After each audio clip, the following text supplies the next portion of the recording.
చాలామంది జాతకాలలో శని దోషం దోషం అంటారు, కుజు దోషం అంటారు, సర్పదోషం అంటూ ఉంటారు. ఏంటి ఈ దోషాలేంటి? ఇవి ఎంతవరకు ప్రభావితం చేస్తాయంటారు? యాహ్! శని దోషం అనేది ఏంటి అంటే అండి, ఇప్పుడు ప్రతి ఒక్క శిశువు ఇందాకే మీకు చెప్పాను. లగ్నాన్ని అనుసరించి వాళ్ళ యొక్క గ్రహస్థితి హ్మ్. ఉంటుంది హ్మ్. అనేది. ఇప్పుడు మీరు ఏ రాశిలో ఉన్నారు? ఉదాహరణకి మీది మీన రాశి అనుకుందాం.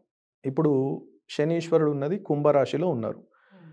ఎప్పుడైతే శని ఉంటాడో దాని ముందు, దాని వెనకాల ఎఫెక్ట్ ఉంటుంది. అంటే హ్మ్. 12, 1, 2 మొత్తం మనకి 12 రాశులున్నాయి. అవును. ఇప్పుడు ఉన్న రాశిని 1 కింద లెక్క వేసుకుంటాం. దాని వెనకాల ఉన్నది 12, దాని ముందున్నది 2. 2. 12వ స్థానం వ్యయస్థానం. హ్మ్. ఒకటవ స్థానం ధనుస్థానం. రెండవ స్థానం ధనస్థానం. అంటే ఒక్కసారి శనీశ్వరుడు ఒక కదలిక కావాలి అంటే 2.5 సంవత్సరాలు ఉంటుంది. హ్మ్. శని ఎప్పుడైతే వ్యయస్థానంలో ఉంటారో డబ్బుల్ని మంచినీళ్ళ ప్రాయంగా ఖర్చు పెట్టగలడు. హ్మ్.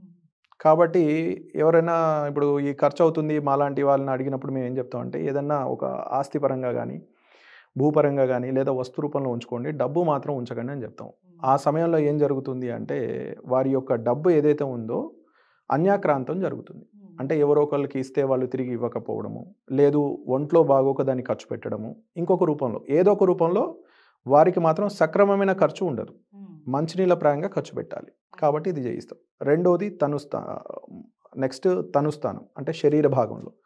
ఎప్పుడైతే శరీర భాగానికొస్తుందో ఒంట్లో తెలియని బరువు మోస్తూ ఉంటాం మనం. హ్మ్. నలతగా ఉంటుంది. ఏ పని చేయాలన్నా మనకి మనస్సు అంగీకరించదు. ఆసక్తి ఉండదు. ఆసక్తి ఉండదు. జాప్యం ఎక్కువుంటుంది. హ్మ్. మీరు ప్రతిరోజు 6కే లేచేవారు అనుకుందాం ఉదాహరణకి. హ్మ్. హ్మ్. 9కి గూడా లేవాలనిపించదు. హ్మ్. దేవుడి దగ్గర చేయాలనిపించదు. అంటే ఏదైతే మీరున్నారో దానికి వ్యతిరేకంగా మీరుంటారు. హ్మ్. మూడో స్థానం వచ్చేసి ధనస్థానం. ఈ 5 సంవత్సరాలు మీరెక్కడైతే ఇబ్బంది పడ్డారో ఇవన్నీ ఇక్కడ ఇస్తాడు. హ్మ్. శనినే ఏమంటారు అంటే శని ఈశ్వరుడు అంటారు. అవును. అంటే ఈశ్వరుడు ఏ విధంగా ఏదైతే మనకిస్తాడో అలా శనీశ్వరుడు మనకి మోక్షాన్ని ప్రసాదించేటువంటి కారకంగా చెప్తూ ఉంటారు. మోక్ష ప్రదాత. ఈయన్నే మంత్ర ప్రయోగంలో ఏం చెప్తా అంటే ప్రాణపీడోపశాంతి. అంటే ప్రాణానికి అధిపతి ఎవరు అంటే శనీశ్వరుడు కింద చెప్తుంటాం. హ్మ్. ఎప్పుడైతే ఆయన వస్తాడో 3 భాగాలుగా ఉంటుందిది. మూడోసారి వచ్చినప్పుడు చాలా తక్కువ మంది తట్టుకొని నిలబడతారు. హ్మ్. బాల్య, యవ్వన, వృద్ధాప్య ఈ 3 వ్యవస్థలు. అంటే ఒకటి రావాలి అంటే మినిమమ్ ఒక శని పీరియడ్ ఏళ్నాడు శని జరిగి మళ్ళీ ఇంకోటి రావాలి అంటే మినిమమ్ 25 ఏళ్ళు పడుతుంది. ఓకే.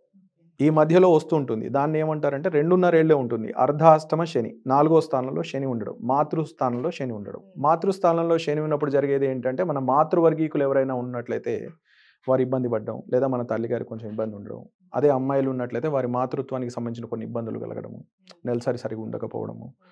పిల్లల ఇబ్బంది మాట వినకపోవడము. ఇటువంటివి జరుగుతుంటాయి. ఇంకొకటి అష్టమ శని అంటారు. హ్మ్. 8దో స్థానం జాతకంలో ఏం చెప్తుందంటే ఆయుర్దాయాన్ని చెప్తుంది. ఎప్పుడైతే 8దో స్థానంలో శని వస్తుందో కొన్ని దెబ్బలు తగులుతూ ఉంటాయి. హ్మ్. అంటే వారు ఎంత జాగ్రత్తగా ఉన్నా అది ఏదో ఒక రూపంలో ఒకటన్నా తగిలిస్తూ ఉంటుంది. హ్మ్. హ్మ్. వచ్చి వారు ఎప్పుడైతే వీళ్ళు దాన్ని ఒక విశ్రాంతి వ్యవస్థకొస్తారో హ్మ్. మీ జీవితం అంతా గూడా ఇప్పుడు మనం జరిగిందంతా రీకాల్ చేసుకుంటాం. హ్మ్. హ్మ్.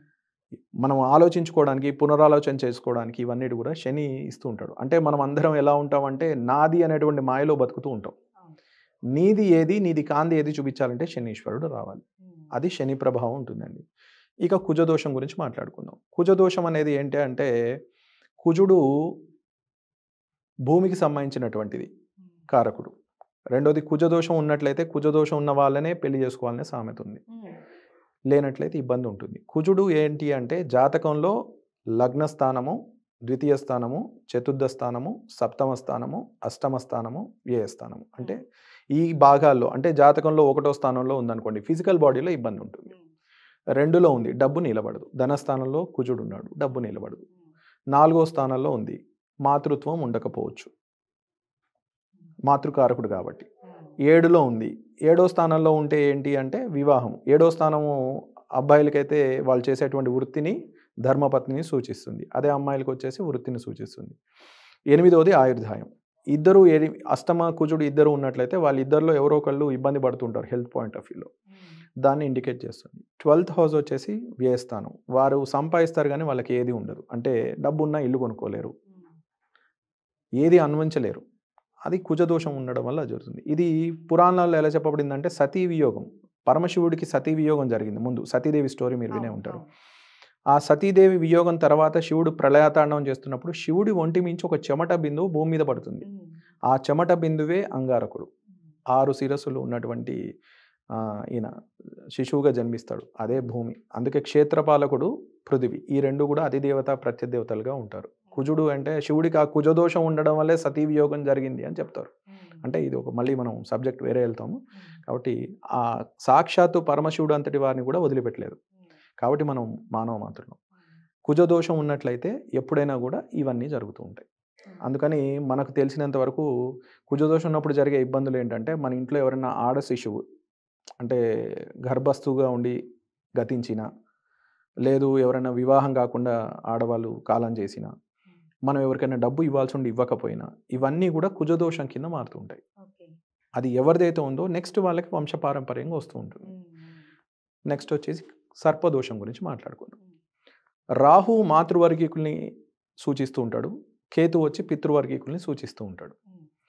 కొంతమంది ఏం చేస్తారంటే, పూర్వం అంతా కూడా వ్యవసాయ కుటుంబం నుంచి వచ్చిన వారమే. కాబట్టి అందరూ ఏం చేసేవారు, పొలంలో ఓ పాము కనబడితే అది విషపురుగా భావించి కొట్టేసేవారు. కానీ సర్పం ఏంటి అంటే, మన ఇండియన్ ఏదైతే మన భారతీయ ఈ మన పూజింపబడ్డ వాటిల్లో అంటే ఋషి సంతతిగా చెప్పబడుతుంది. ఒక ఋషి సంతతిగా ఇవన్నీ చెప్పబడుతూ ఉంటారు. తండ్రి ఒకడే కానీ తల్లులు వేరు. అనిరుద్ధుడు, గరుత్మంతుడు కూడా ఒక ఋషి సంతతి. సప్తమాతృకలు, అష్టవసువులు, తర్వాత ఈ అష్టనాగులు, వీరందరూ కూడా ఋషి సంతతి. బ్రహ్మహత్య మహాపాపం జరుగుతుంది. ఒక సర్పాన్ని చంపడం వల్ల 7 తరాలు వాళ్ళు దాని యొక్క ప్రభావాన్ని అనుభవిస్తారు. ఎందుకంటే మీరు చెప్పినా చెప్పకపోయినా జాతకంలో మీరు ఇచ్చిన సూచన బట్టి అది తెలిసిపోతుంటుంది. రాహు కేతు మధ్యలో గ్రహాలన్నీ బంధింపబడి ఉంటాయి. దాన్నే కాల సర్పదోషము అంటారు. కాలము అనే చక్రాన్ని పాము చుట్టుకుంటే ఏ విధంగా అయితే వదిలిపెట్టదో, ప్రతి ఒక్క గ్రహానికి ఒక నైసర్గిక స్థితి ఉంటుంది. ఆ స్థితిని కోల్పోతాయి అన్నమాట. ఇవి వీటి ఆధీనంలో చేసుకుంటారు. అందుకనే ఎంత బాగా చదివినా ఉత్తీర్ణత ఉండదు, ఎంత బాగా ఇంటర్వ్యూ చేసినా ఉద్యోగం పొందలేరు, మంచి కష్టపడినా సరైన అమ్మాయికి సరైన అబ్బాయి దొరకడు, సరైన అబ్బాయికి సరైన అమ్మాయి దొరకదు. ఇవన్నీ ఎందుకు జరుగుతాయంటే సర్పదోష కార్యక్రమం. అందుకనే పూర్వకాలం ఏంటంటే ఇటు 7 తరాలు అటు 7 తరాలు చూసి చేసుకోమనేవారు దీని భాగంలో కానీ. అందుకని క్షేత్రస్థాయి అంటే అమ్మాయిని ఏ విధంగా చూపించేవాళ్ళంటే మన వైదిక ధర్మం అంటే మన పురాతన భారతీయ వ్యవస్థలో ఎలా ఉండేదంటే అమ్మాయిని క్షేత్రంగా భావించేవారు. అంటే మంచి ఇంటి నుంచి డబ్బు ఉన్నా లేకపోయినా ఒక సుశీలమైన అమ్మాయిని తెచ్చుకున్నట్లయితే వారి ద్వారా నెక్స్ట్ వచ్చే వంశం ఏదైతే ఉందో ఉన్నత వృద్ధికి వెళ్తుంది అనే ఉద్దేశంలో అమ్మాయిని తెచ్చుకోవడం జరిగేది. దీన్ని అనుసరించండి. ఈ సర్పదోషం వల్ల ఏంటంటే ఇవన్నీ జరుగుతూ ఉంటాయి. అందుకని మనం పాముని ప్రత్యక్షంగా పరోక్షంగా, ఇప్పుడు రాజుగారు ఉన్నారు, రాజ్యంలో ఏది జరిగినా ప్రజలు చేసినా రాజుగారిని అంటారు కదా, అలా ఇంటి పెద్దకి దెబ్బ పడుతూ ఉంటుంది. మన పొలంలో జరగచ్చు కానీ మనకి అకౌంట్లో పడుతుంది. కొట్టింది మన సేవకుడే అవ్వచ్చు కానీ మన అకౌంట్లో ఉంటుంది. అలా కొన్ని ఇబ్బందులు జరుగుతుంటాయి. ఇవన్నీ కూడా సర్పాన్ని సంహారం చేయడం వల్ల జరిగేటువంటి ఇబ్బందులండి.